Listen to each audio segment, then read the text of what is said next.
Hello, I'm Godone-Maresca, and as Christmas approaches, I want to share with all of you why, as a Catholic, I am pro-life and pro-amnesty. It is a matter that goes even beyond traditional family values. It goes to the defense of the defenseless, of the innocent, of the voiceless, of those who cannot make a case for themselves. This is what the Catholic Church is all about.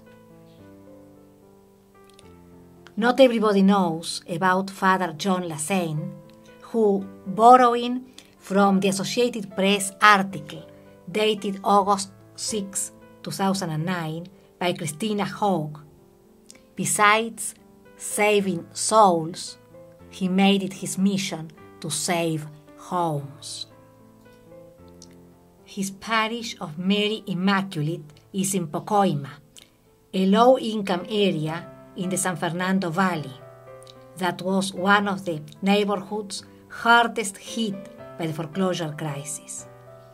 Father Lassane, who has graduated from law school, rightfully claims that works for social justice are an integral part of priesthood. He personally listens to the distressed homeowners, meets with the lenders, and gets the job done. Yes, he does stop many foreclosures and has been called the foreclosure fighting father. Also, not everybody knows how much the Catholic Church is doing for those who were working for years in this country, who were exploited, who are breaking their backs, trying to give their children a better future, and still they are given no possibility to call themselves legal. Most Reverend Thomas Wensky, Bishop of Orlando, proclaims as follows: the so-called illegals are so not because they wish to defy the law, but because the law does not provide them with any channels to regularize their situation. They have no status in this country which needs their labor. They are not breaking the law. The law is breaking them. And the United States Conference of Catholic Bishops, gathered in San Antonio, Texas, at their annual spring meeting, exhorted as follows: we ask President Barack Obama and congressional leaders of both parties to work together to fashion and enact comprehensive immigration reform legislation before the end of the year. Now is the time to address this pressing humanitarian issue which affects so many lives and undermines basic human dignity.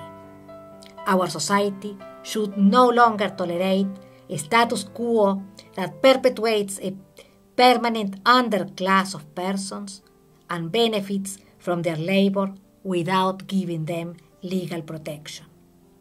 As a moral matter, we must resolve the legal status of those who are here without proper documentation so that they can fully contribute their talents to our nation's economic, social, and spiritual well-being. This is also why we are pro-life.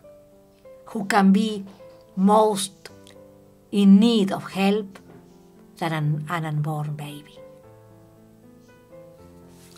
I would like to share a few poems that I wrote that are pro-life poems, and I really hope they will touch your hearts, not because of my poetry, but because if eventually I can save the life of one baby, that will make them worth something.